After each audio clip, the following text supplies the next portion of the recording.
আগামী শনিবার অর্থাৎ 5ই অক্টোবর সকাল 10টায় আমাদের 52তম বর্ষের শারদোৎসব সূচনা হবে।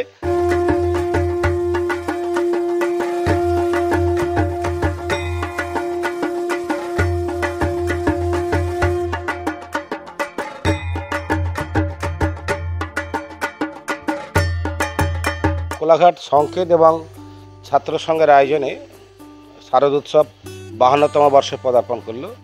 তো বরাবরই মতো এবারও আমরা মানব কল্যাণে বা জনকল্যাণে নিবেদিত এই 52তম বর্ষ। যথারীতি প্রতিমার মধ্যে তো একটা বৈচিত্র্য থাকবেই, প্রত্যেক বছর থাকে। আর অঙ্গসজ্জার বলতে সচেতনতার বার্তার উপর গুরুত্ব দেওয়া হয়েছে।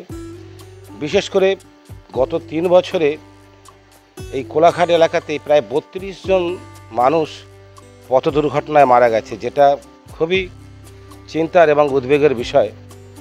একটু সচেতনতার বার্তার প্রয়োজন, তাই আমরা পথ নিরাপত্তার উপর যেমন গুরুত্ব দিয়েছি, পাশাপাশি বাল্য বিবাহ এটা রোধ করতে হবে, পণ প্রথা রোধ করতে হবে, প্লাস্টিক বর্জন, ডেঙ্গি বা ম্যালেরিয়া প্রতিরোধে কী করণীয়।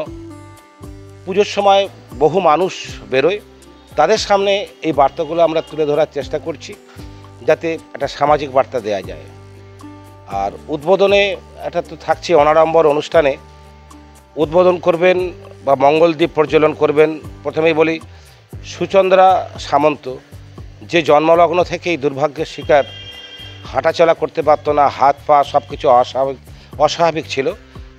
প্রায় সারাটা জীবন এখনও পর্যন্ত ডাক্তারের উপর নির্ভর করে সে বেঁচে আছে, এবং শুধু বেঁচে নেই, নিষ্ঠা সহকারে পড়াশোনায় সে এই বছর নেট পরীক্ষায় উত্তীর্ণ হয়ে তমলুক মেডিকেল কলেজে ডাক্তারি পরীক্ষা বা পড়াশোনা শুরু করেছে এই গত 4 দিন আগে থেকে। এটা একটা বিরল।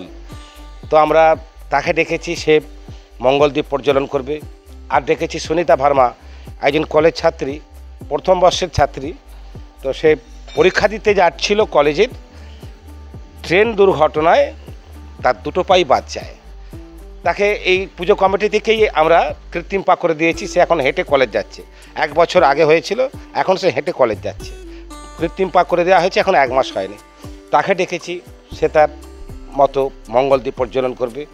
আরও একজন বাচ্চা মেয়ে যে বাইক দুর্ঘটনায় হাতটা হারিয়েছিল, তারও আমরা কৃত্রিম হাত করে দিয়েছি, সেই কৃত্রিম হাতেই মঙ্গলদ্বীপ প্রজ্বলন করবে।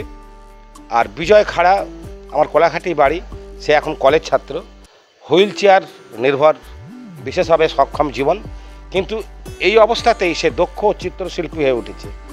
যখন শারদোৎসবের সূচনা হবে, তখন বিজয়ের ক্যানভাসের রং তুলির আঁচড়ে ফুটে উঠবে শরতের আকাশ, শরতের কাশফুল, দুর্গার মুখবয়াব, এই জিনিসগুলি।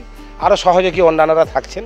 এইভাবেই অনাড়ম্বর অনুষ্ঠানের মাধ্যমে এবং উৎসবের 5 দিন বিভিন্ন বিষয় নিয়ে বক্তব্য প্রতিযোগিতা, অঙ্কন প্রতিযোগিতা, দুস্থ মানুষদের সহায়তা দান, এবং উল্লেখ্য বিষয়, প্রায় 50,000 মানুষের মধ্যে জয়নিতাই গৌর সেবাশ্রম প্রতিষ্ঠিত ভোগ, খিচুড়ি ভোগ বিতরণ করা হবে পুজোর 5 দিন।